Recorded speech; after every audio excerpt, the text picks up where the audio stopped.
Oke, bagaimana filmnya tadi? Sangat seru kan? Tolong beri tepuk tangan lagi sekali.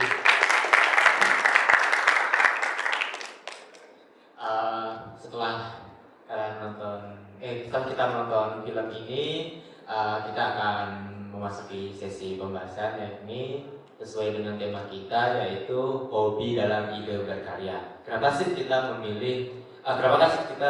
membuat pembahasan seperti ini? Itu tuh karena kami melihat keresahan dalam menentukan ide dalam sebuah cerita pada film yang akan dibuat, khususnya bagi mahasiswa prodi jurusan film.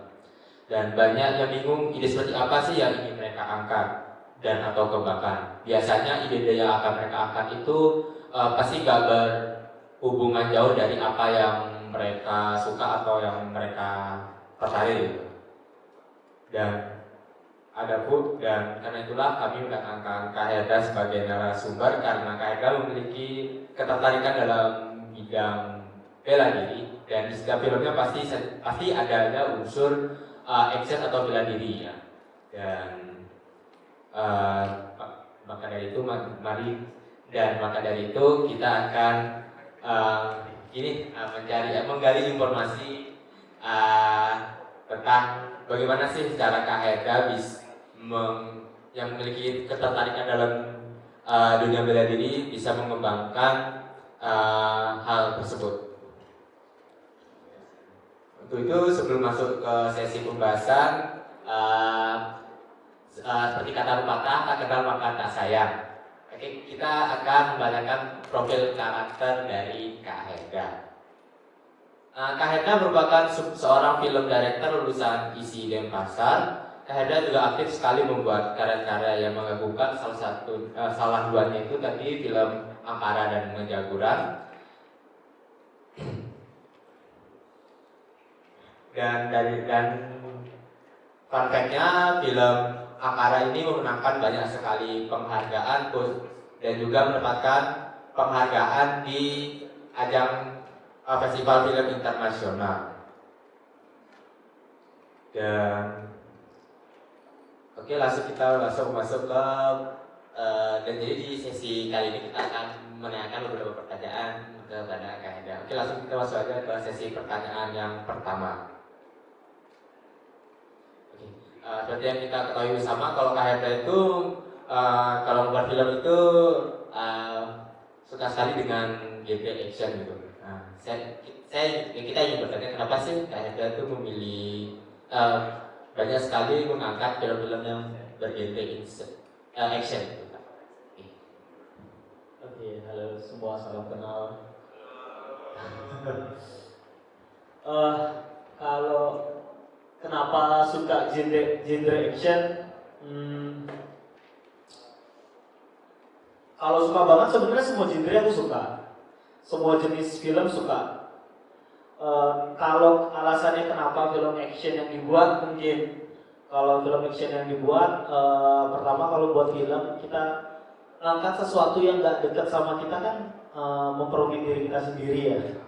Jadi karena berhubung pertama aku cukup dekat sama aktivitasku biasanya ya latihan silat dan macam-macam. Jadi genre yang memungkinkan ada adegan bela diri itu kan action. Jadi mungkin itu salah satu alasan sederhana kenapa akhirnya genre action yang aku tekuni selama 4 tahun kuliah kemarin. Jadi mungkin karena aku merasa aku harus mengangkat sesuatu yang dekat sama aku, jadi ya genre action ini yang aku pilih. Tapi kalau bisa genre romance, ada actionnya juga pernah. Cuman actionnya tuh ala-ala Dilan gitu loh. Jadi sebelum Dilan tayang dulu aku sudah pernah buat film-film romance, terus ada adegan berantemnya itu udah pernah. Cuman yang pure hampir di 60% berantemnya itu ya Ankara sama Menjaguran. Sisanya semua genre film yang aku buat rata-rata ada adegan berantemnya.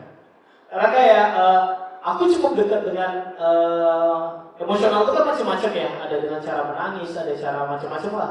Aku memutuskan untuk membuat adegan berkelahi gitu. karena itu sesuatu yang dekat sama aku gitu. Mungkin itu kenapa ada adegan baku hantam terus. Oke. Lalu ini pertanyaan yang kedua Kak. Bagaimana sih kayak peran pengalaman Kak Hendra atau ketertarikan dalam bidang bela diri ini dalam film-film yang akan Kak buat itu, apakah itu berpengaruh atau berperan sangat besar sekali atau seperti apa itu peranan?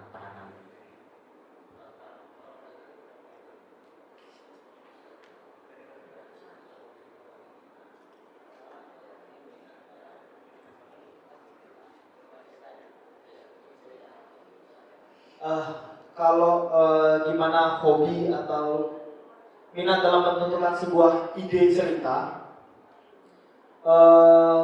sebenarnya kalau secara storytelling, secara cerita di film action ini aku punya cara bernarasi yang cukup beda-beda. Pertama kali kuliah di semester 1, mata kuliahnya sebenarnya bukan mata kuliah film, tapi disuruh buat film waktu itu. Aku pernah ngangkat tentang cinta beda agama yang tadi aku bilang, film romance, cinta beda agama. Setelah itu film horor, genre yang gak terlalu aku suka, pernah aku selipin action dan film-film action yang lainnya. Kalau peran cerita, balik lagi dari semua cerita yang aku angkat, cerita yang cukup dekat sama aku, ya organisasi massa, politik.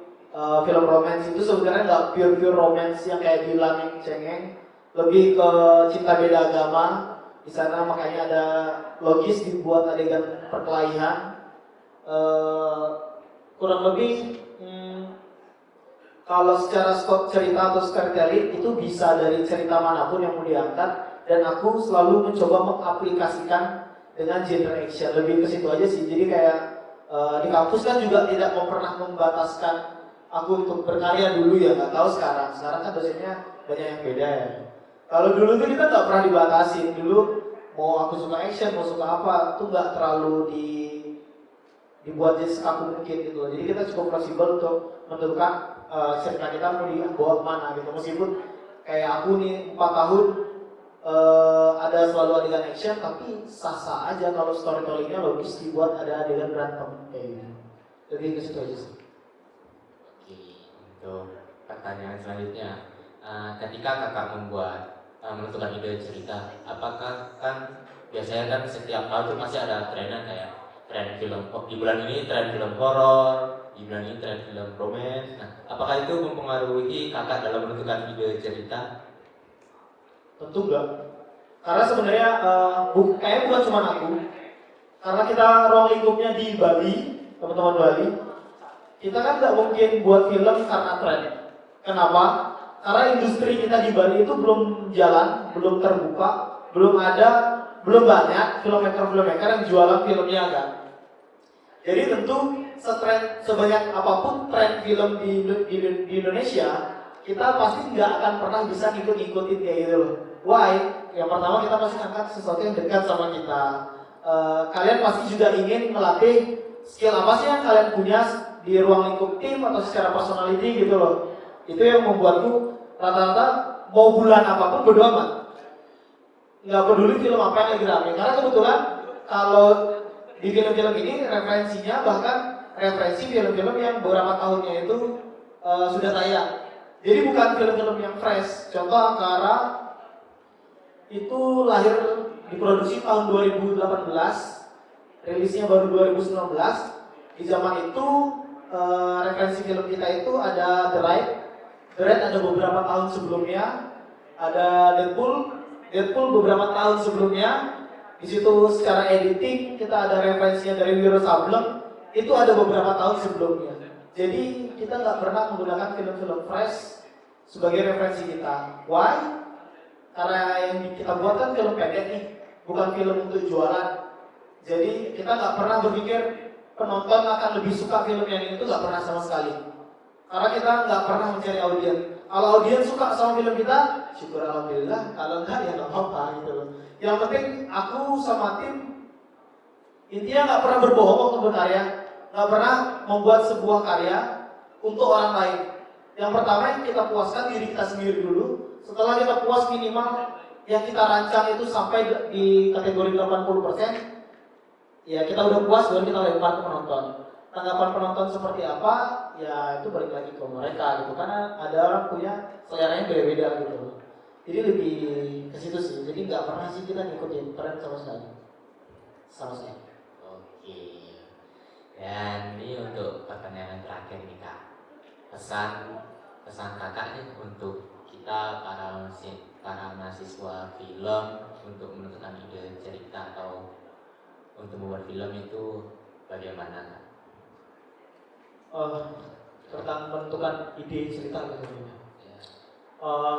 Aku lihat dari setelah generasiku ini karena kita cukup dekat, kita nggak cukup banyak punya gap. Aku alumni dan teman-teman mahasiswa yang masih menjalani perkuliahan. Aku lihat teman-teman sih banyak yang cupu ya untuk menentukan sebuah ide cerita, punya sebuah keresahan. Soal teman-teman berani menulis cerita kalian, itu kan bisa minta bimbingan ke dosen yang kira-kira dekat sama kalian.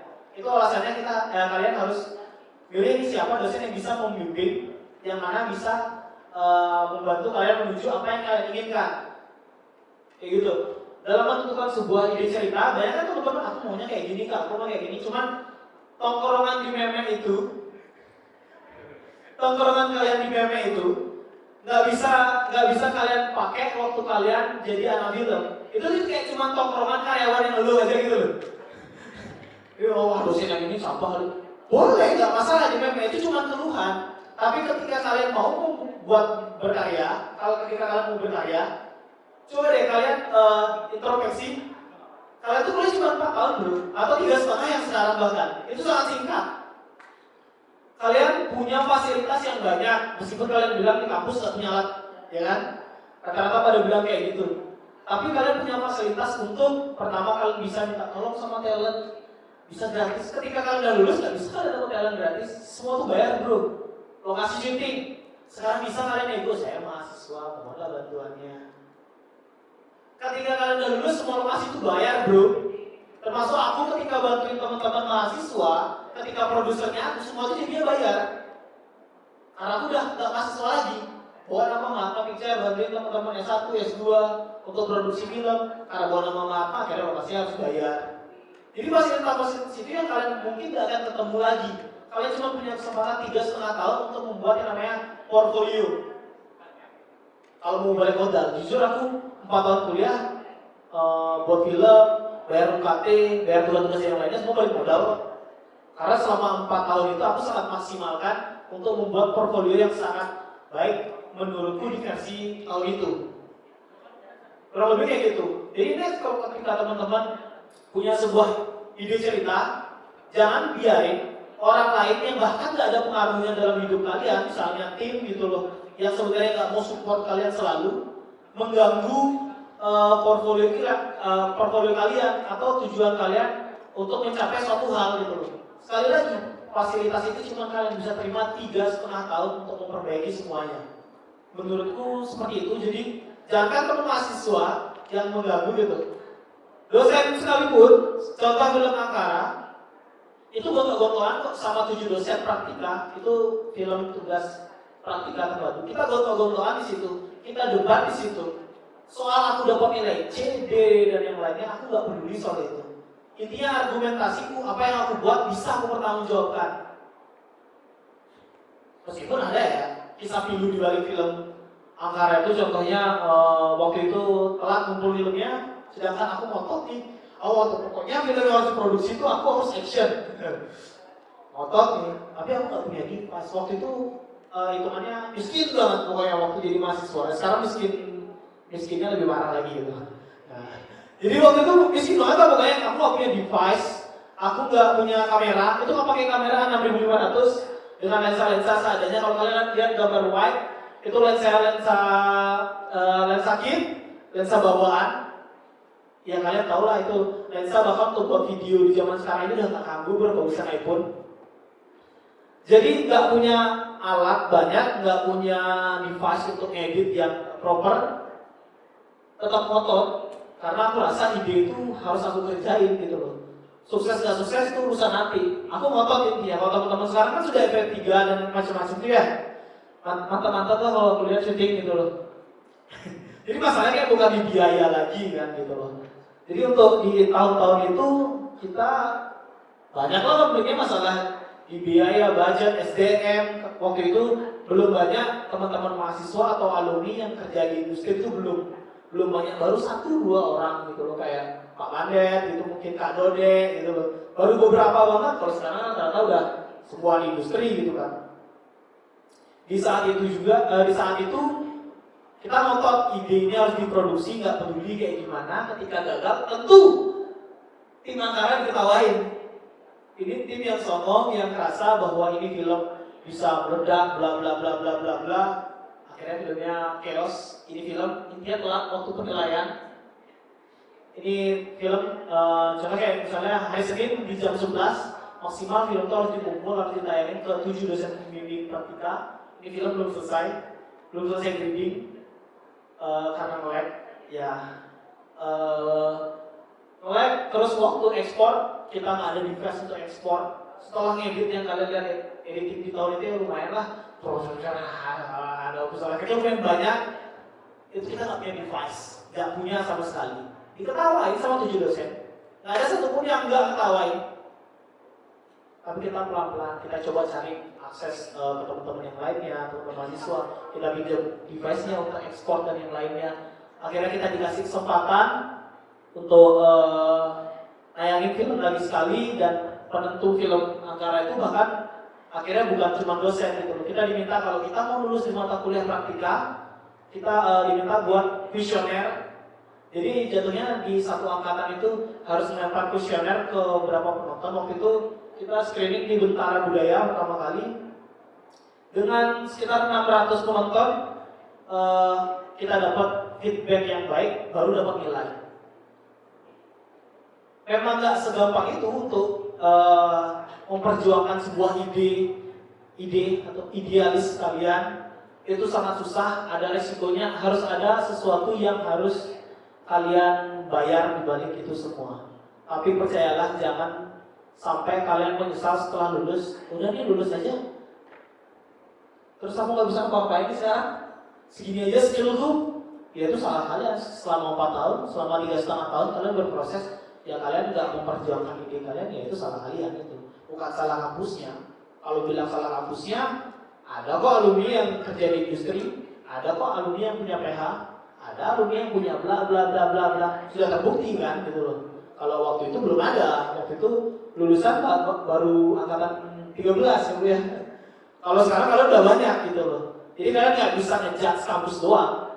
Kalian harus ngejudge juga diri kalian seberapa berjuang aku dibandingkan kating-kating yang dulu gitu, yang miskin-miskin itu.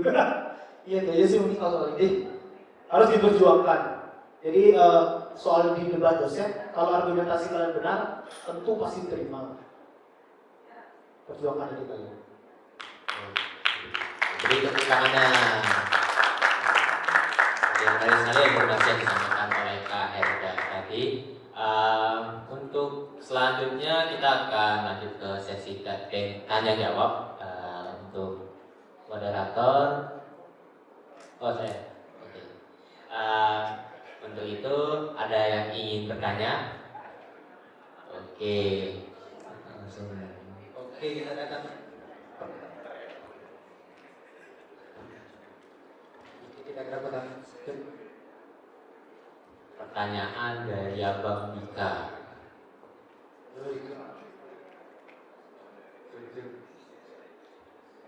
Sebelumnya terima kasih atas Tes.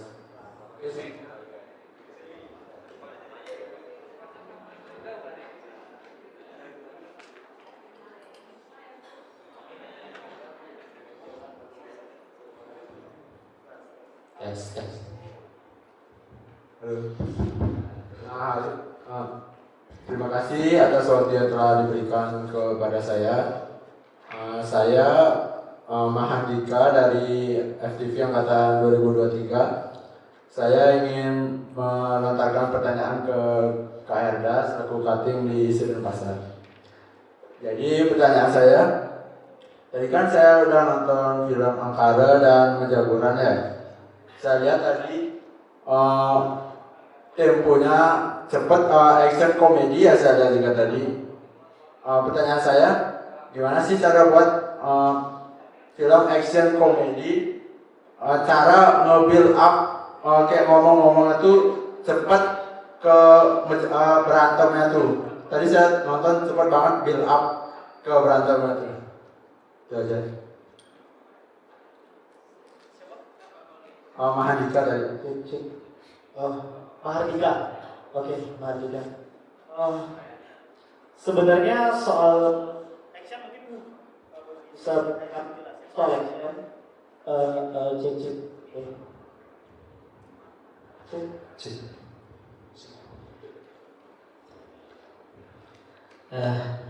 Soal memainkan antara genre action dan komedi, sebenarnya aku proses awal belajar banyak dari film Angkara. Jujur film Angkara itu debut pertama buat genre komedi, dengan aku adalah salah satu mahasiswa yang cukup serius di kelas, nggak pernah ngelucu. Jadi isinya debat aja kerjaannya gitu loh, protes aja biar begitu. Untukku debut pertama di film Angkara. Pada waktu itu belajar banyak sama pemainnya malah, bukan aku yang banyak ngeriset gitu. Jadi aku risetnya bela lapangan ketika ketemu talent. Cirebon Thomas ini kan senior ya di komedi di Bali gitu. Terus salah satu pemeran utamanya juga Brinova Soble itu yang sebagai Satria juga Bondres. Dari situ aku belajar sama mereka. Sebenarnya ini tipe secara teknis, secara penulisan skenario adalah hal yang sangat gimana ya? Ketika kita membedah sebuah genre film, gampang banget untuk membedah film action. Tentu soal tempo akan sangat cepat. Film komedi tentu yang dicari akan lucunya, ya kan? Jadi kita mengkolaborasikan itu, ngebuat jokes-jokes yang sebenarnya rata-rata sampai hari ini. Aku sadar jokesku tuh jokes kacangan, jokesnya tuh jokes yang biasa aja. Tapi aku ingin selalu menutupi plot hole dalam jokesku dengan adegan action, dengan teknis dan yang lainnya. Bahkan Menjagoran itu diproduksi kalau nggak salah tahun lalu pun masih sama. Soal komedi aku masih banyak belajar soal komedi. Tapi soal untuk menutupi kekurangan itu, ya balik lagi genre action ini salah satu caraku untuk nutupin semuanya. Kayak partnya di film action itu hampir sama kayak film tari, film dance dan yang lainnya. Kita selalu main ketukan-ketukan itu. Jadi kalau dalam sebuah karya seni gitu kan, film itu harus jadi satu kesatuan. Dia nggak bisa terpisah gitu. Jadi kita selalu berpikir gimana caranya film dari scene 1 sampai scene akhir dia itu nggak kayak blok mati selesai. Terus masuk ke scene selanjutnya. Kayak gitu. Karena menurut kita film itu harus logis dari cerita awal sampai akhir, harus nyambung semua. Penonton masih merasakan feel yang sama.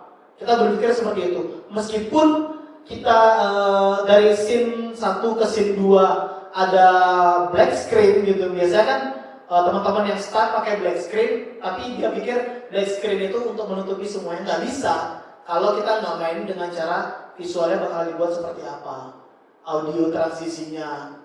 Terus kenapa di situ harus ada black screen dan yang lainnya kayak gitu. Jadi kita selalu meskipun sekian secondnya, kita nggak, kalau film kan kita nggak ngomongin detik dan menit lagi. Per sekian secondnya, aku punya editor yang cukup teliti untuk memainkan nafas penonton. Jadi di situ. Jadi lebih ke selain tentang genre action dan komedi, di situ ada sutradara kedua. Aku menyebut editor itu sutradara kedua di teknis, di mana editorku berperan bukan hanya sebagai editor, sebagai teknis, enggak. Dia adalah storyteller ketika kita selesai syuting. dia yang merangkai semua. Setelah dirangkai semua sama dia, baru kita preview sama-sama. Ya gitu. Kalau teman-teman masih ada yang dengan cara ngedit, editornya ditungguin gini, kayaknya ini kurang ya. Berarti itu bukan editor, itu lebih ke operator. Kayak yang di situ misalnya, oke, slide selanjutnya, kayak gitu. Editor itu dinilai karena ketika dia membuat semua dari nol, kayak gitu. Jadi kurang lebih selain genre, selain memainkan tempo dan beat di tangan editor yang tepat, filmmu akan jadi film yang baik. Gitu. Biasa kan di post produksi banyak hancurnya ya. Gitu. Itu aja sih. Oke, gimana? Andika sudah terjawab pertanyaannya? Sudah. Oke, ada yang ingin bertanya selanjutnya? Jelas. Oke.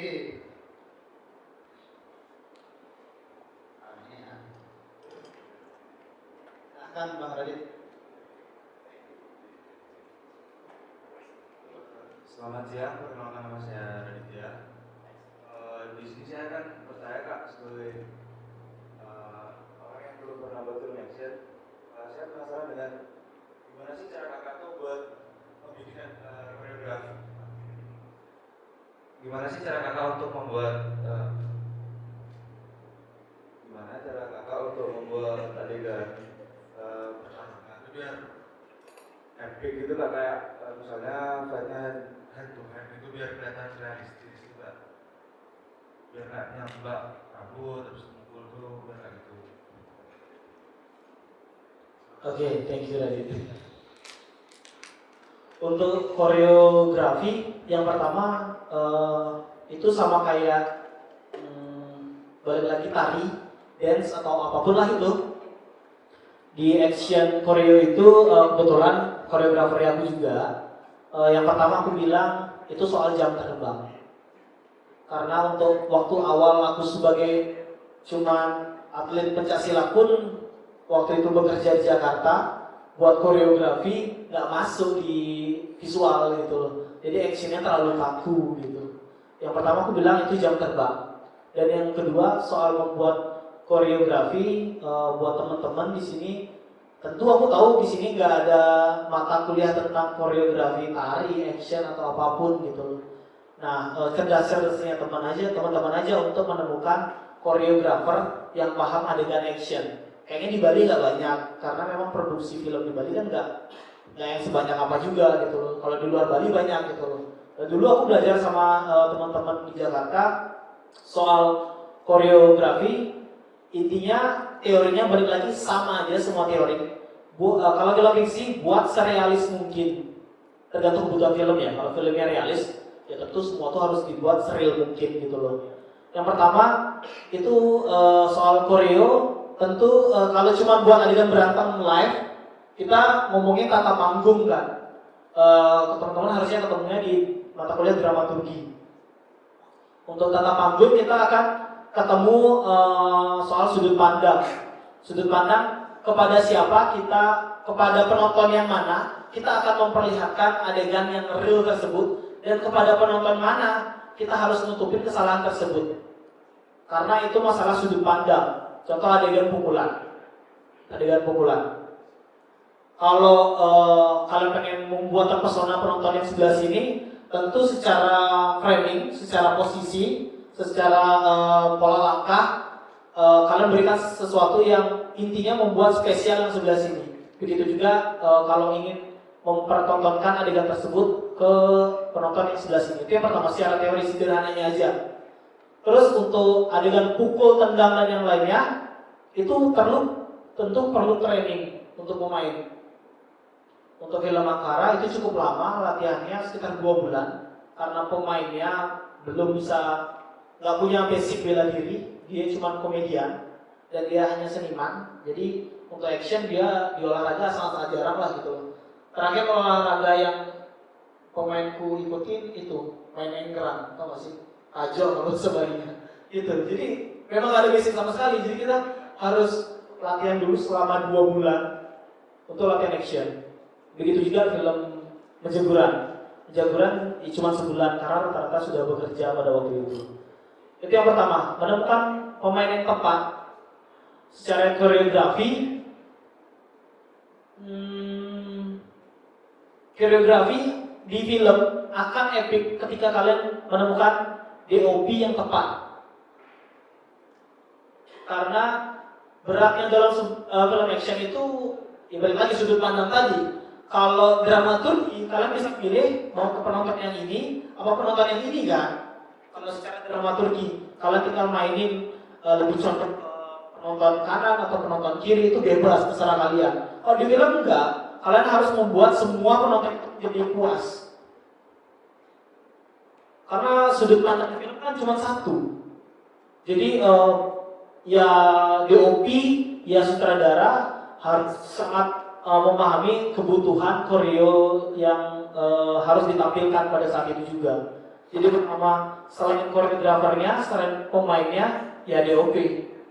Karena ini ngomongin koreografer, nggak bisa tunggal gimana caranya membuat koreografi yang benar gitu loh.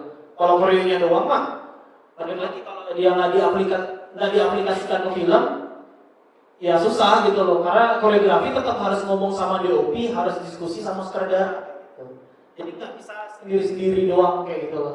Jadi nggak bisa gimana cara membuat koreografi yang tepat atau cakep lah gitu. Nggak cuma koreo, itu masalahnya sama sudut pandang, sama POV-nya si DOP, ada sudut pandangnya sutradara, macam-macam lagi gitu loh. Jadi semua elemen itu harus bergabung untuk menciptakan koreo. Koreografer hanya menciptakan gerak yang kayak gimana-gimana juga gitu loh. Karena di situ ada permainan angle DOP kayak di film yang tadi mungkin lihat kan cara DOP-nya bermain cukup nice menurutku DOP yang aku punya gitu. Ya itu sih kurang lebih. Ya. Oke, bagaimana Alif? Jawab sudah? Kita akan masuk ke pertanyaan selanjutnya. Apakah ada yang bertanya lagi?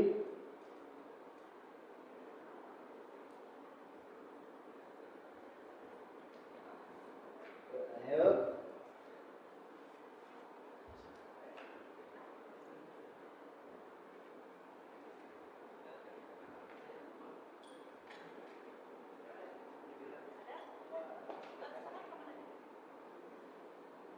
Oke, Mas Waldi. Siang Kak. Di sini saya mau tanya dikit aja sih kayak tanya kayak tadi. Kan kami masih sebagai mahasiswa, kalau ini masih baru semester 2.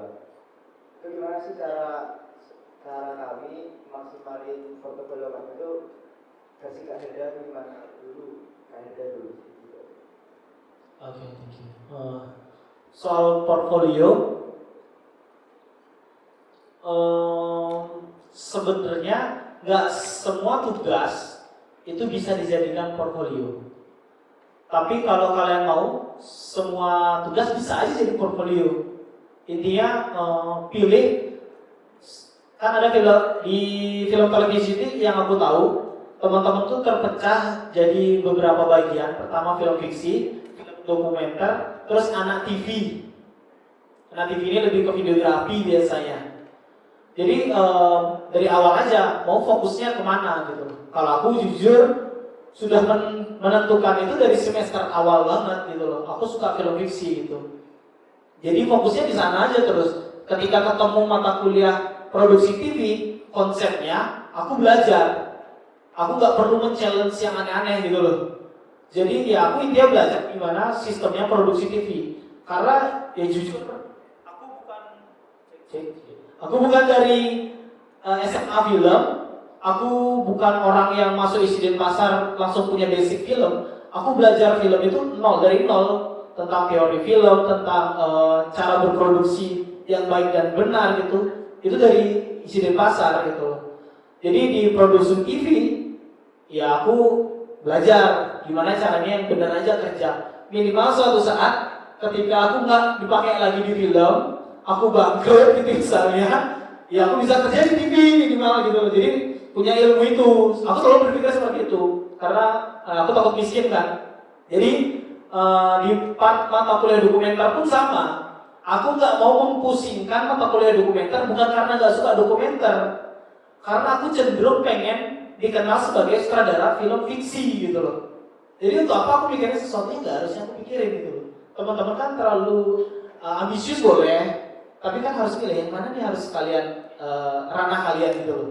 Kalau kalian merasa kok kayak aku bakatnya nggak di situ deh, evaluasi kerjanya yang lain kayak gitu loh.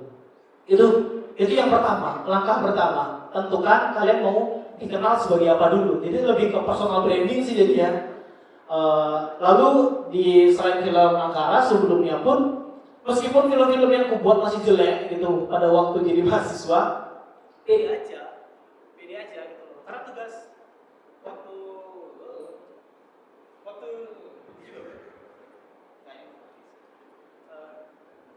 Yes. ceknya. Waktu jadi mahasiswa, tujuanku kuliah untuk mendapatkan kehidupan yang lebih baik.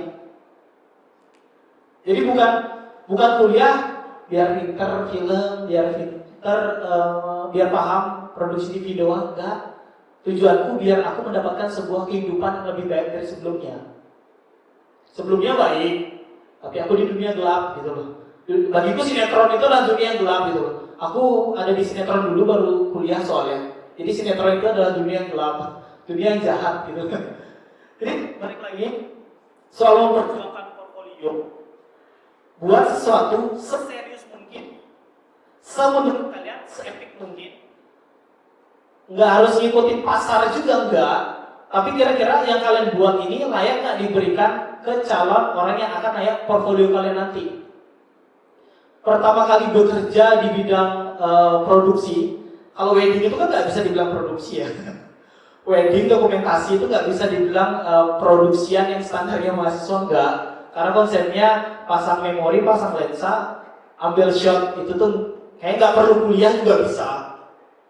Tapi produksian di mana kalian akan yang memasuki tahap development, praproduksi, produksi, pasca produksi, itu kan hanya di produksi-produksian yang agak lumayan besar gitu loh. Aku mulai ngerjain iklan waktu itu Gojek waktu di semester 7 ketika film Angkara kemana-mana. Dan proyek tersebutlah yang apalagi pada waktu itu semester akhir tiba-tiba dapat beasiswa. Jadi tiba-tiba dapat beasiswa gitu kan, jadi kan cuannya jadi banyak. Karena apa? Karena ketika berproses di film Angkara ini aku serius. Orang kan cuma pengen taunya yang bagus-bagusnya dari kalian aja kan. Dia nggak tahu tuh satu tim di Angkara tuh waktu itu pada nangis gara-gara nggak dapat nilai, gara-gara egonya sutradara yang ini. Jadi waktu itu satu tim nangis semua karena aku sangat ego, revisi terus. Tapi hasilnya ya syukur alhamdulillah satu tim pada waktu itu kita dapat project yang membayar itu semua gitu loh. Ya mungkin nggak cuma itu, mungkin kita diundang talk show dan yang lainnya. Seserius itu kita ngerjain project Angkara tadi gitu loh. Ya kalau ada teman-teman yang buat apa-apa sekedarnya atau kecenderungan teman-teman sekarang kan aku sudah tahu industri. Kan kayak gitu kan? Saya tahu apa sih tentang industri? Kalau kalian masih ada di rantai paling bawah di industri, sering kalian syuting, kalian cuma jadi kacungnya pada bule-bule, ya besok aja kalian bakal digantikan sama yang lainnya bro. Ketika harga kalian mulai naik, yang tadinya kalian per day 1 juta, terus kalian dapat 1,5 di 2 juta per day, kalian akan digantikan oleh orang-orang baru seperti kalian yang saat ini kalian merintis. Setahu apa kalian tentang industri? Kayak belum banyak gitu loh. Karena alumni dan yang lainnya pun belum ada yang jadi orang besar di industri film gitu loh. Masih merintis semua gitu. Jadi ketika kalian buat tugas, mungkin itu adalah kalian bisa nge-challenge diri kalian. Aku harus buat ini, aku sebagai penciptanya gitu loh. Karena poin besar kan ketika kalian sebagai head kreatif di situ, bukan kalian sebagai tim support doang. Contohnya kalian jadi unit manager, contohnya kalian jadi ya hal-hal yang kalian juga nggak dipertimbangin di situ gitu loh. Ada kalian yang mereka butuhkan kan, yang ada minimal ada orang lokal yang bantuin syuting itu. Kejam-kejamnya aku ngomong ya gitu loh. Dan itu memang terjadi gitu loh. Kapanpun kalian bisa digantikan. Yang kredit sekarang kan para pencipta filmnya gitu loh, sutradaranya atau si penjual filmnya, produsernya, itu kita belum ada gitu. Ketika kalian ada di tahap itu, orang-orang kenal kalian sebagai sutradara atau produser atau sebagai pembicara atau hal-hal yang lebih krusial lagi di sektor perfilman, mungkin kalian nggak butuh portfolio sekarang. Tapi kalau kalian ngerasa kalian masih jadi orang ecek-ecek di produksi, yang kalian kalau ada nggak ada kalian produksi itu bisa jalan, mulailah berpikir, aku harus buat apa nih semasa aku jadi mahasiswa. Karena salah benarnya kalian jadi mahasiswa, setelah kalian wisuda, kalian dimaafin sama industri. Nggak lagi kalian dipertimbangin, dia pernah buat kesalahan ini, enggak. Teman-teman mahasiswa dicari sama produksi yang besar untuk apa? Harga murah. Kenapa produksi yang besar rata-rata tidak menggunakan orang-orang yang sudah wisuda? Harganya mahal. Sesederhana itu. Berarti ini bukan soal skill, ini soal harga. Kayak gitu. Itu yang aku rasain juga dulu ketika jadi kerja sama Anatman dan yang lainnya gitu, Anatman Picture. Kalau teman-teman tahu dia produksi dokumenter gitu.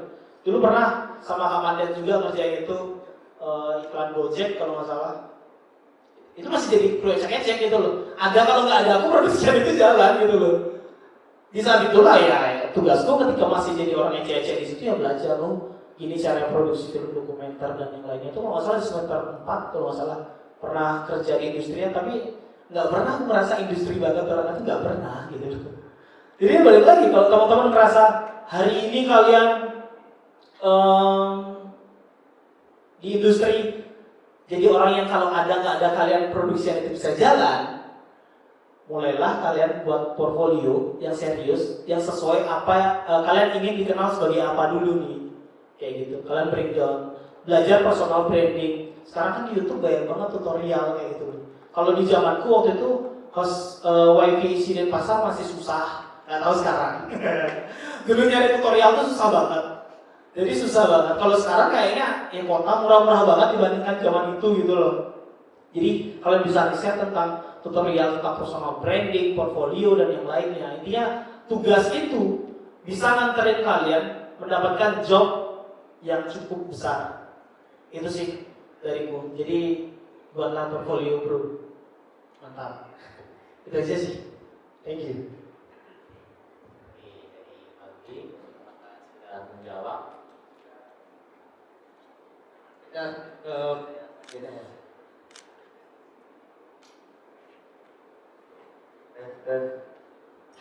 halo Kak, nama aku Juan. Aku mau nanya dari perspektif luar filmnya, itu untuk publikasi filmnya sendiri. Nah, seperti yang Kakak bilang tadi, untuk publikasi film di Bali sendiri kan itu masih susah banget ya. Untuk filmmaker di Bali susah, apalagi untuk kita sinias muda di kampus atau di SMA atau yang cuma ikut-ikut aja gitu masih susah kan. Nah,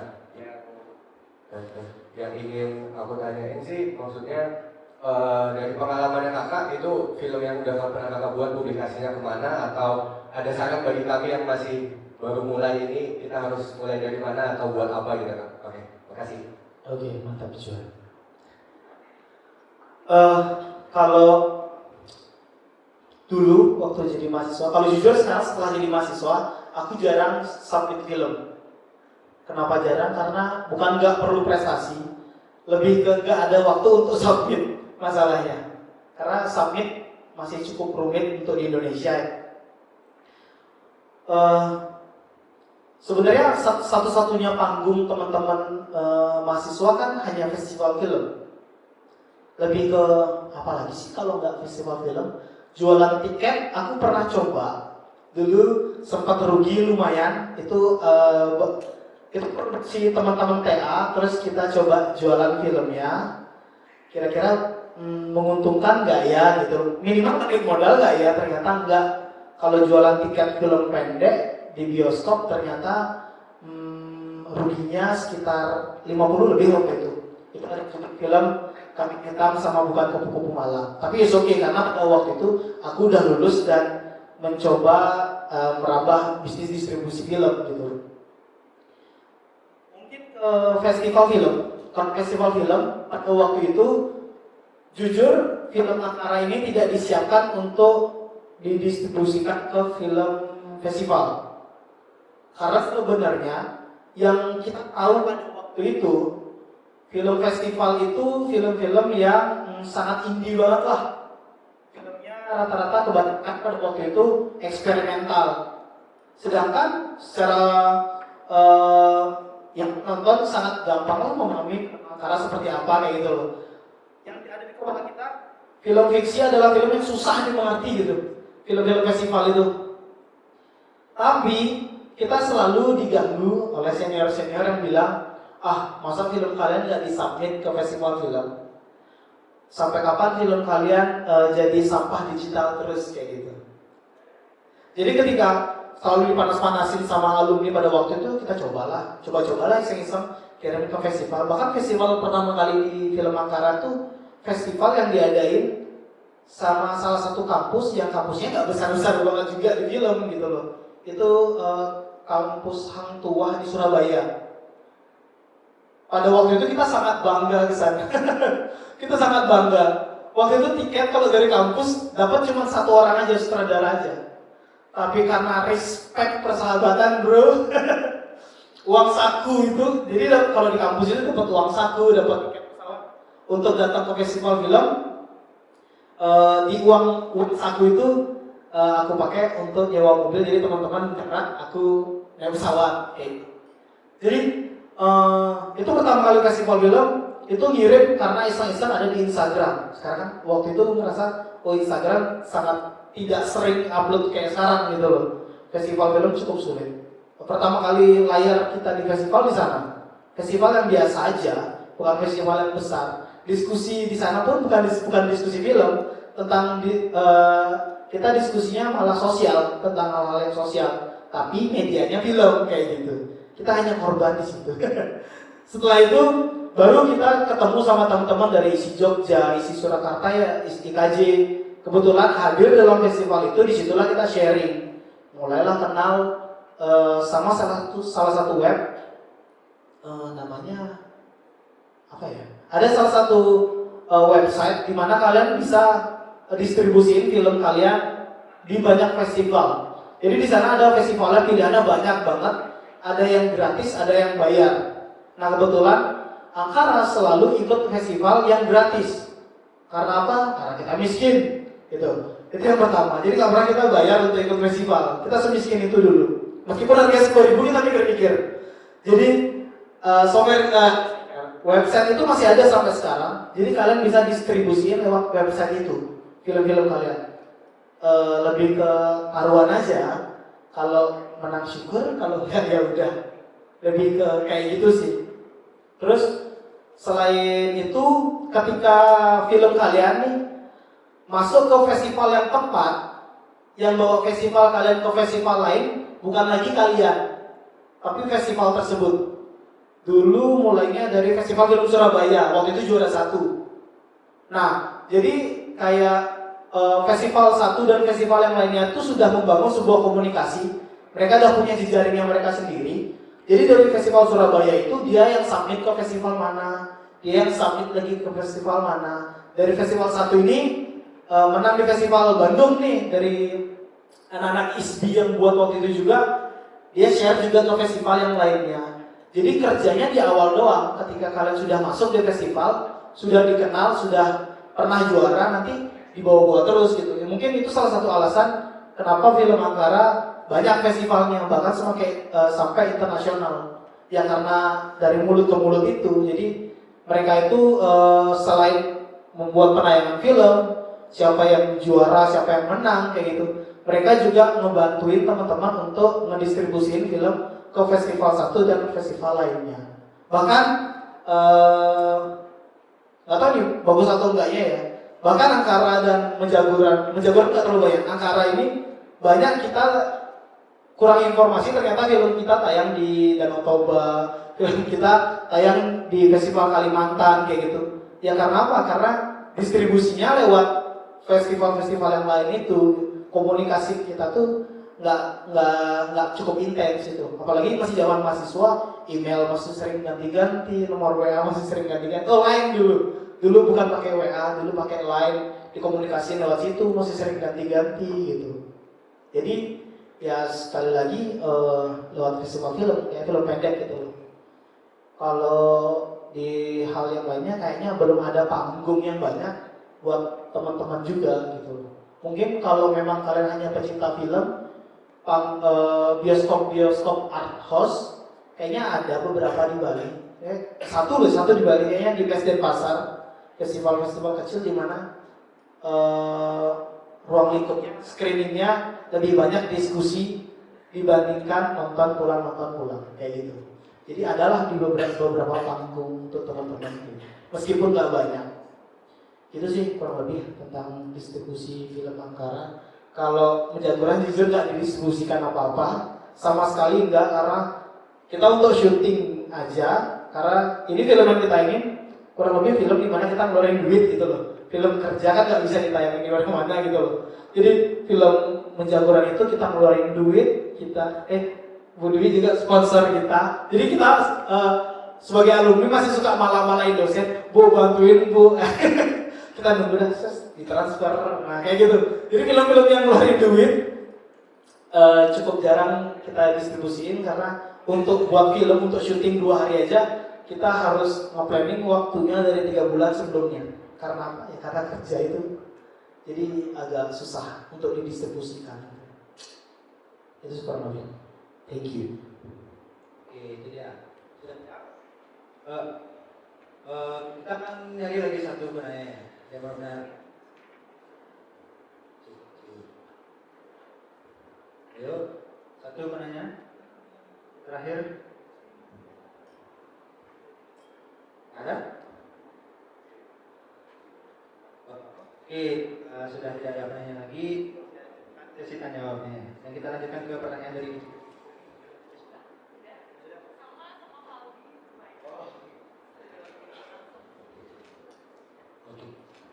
Oke, itu ya. Saya berikut dari sesi tanya jawabnya sudah menjawab pertanyaan atau unek-unek yang dimiliki oleh teman-teman yang ada di sini. Dan dari pembahasan tadi dan tanya jawab tadi dapat saya simpulkan beberapa poin. Itu yang pertama itu kalau kita ingin mengangkat film itu ada baiknya kita mengangkat yang dekat dengan kita atau kita memiliki pengalaman dalam bidang itu.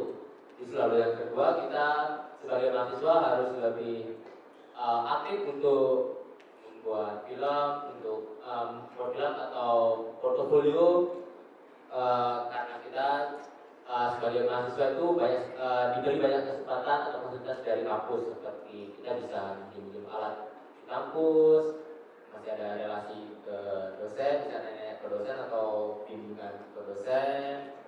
Itu lalu kita harus juga bangga dengan film yang ingin kita buat, walaupun hasilnya mungkin kurang, setidaknya kita harus bangga. Dan juga setelah kita membuat film, alangkah baiknya kita mensubmit film-film kita ke festival-festival film. Jangan biarkan film kita menjadi sampah di hati. Sekian kesimpulan dari saya. Oke, itu dia topik kita pada hari ini. Dari awal kita sudah menyaksikan film, bahkan masuk ke pembahasan, dan bahkan juga sekarang kita masuk ke sesi tanya. Nah, kalau aku pribadi sih tadi udah dapat banyak sekali ya ilmu-ilmu dari Enda, apalagi juga perjuangan dan dari payah yang ada dalam memperjuangkan karyanya itu sampaikan juga dari aku jadi tahu. Oke, untuk sekarang kita akan masuk ke sesi menyerahkan sertifikat kepada Kak Enda. Oke, rasa terima kasih kami. Dan teman-teman silahkan di scan ini adalah sertifikat sebagai peserta yang nanti kan dapat sertifikat kita.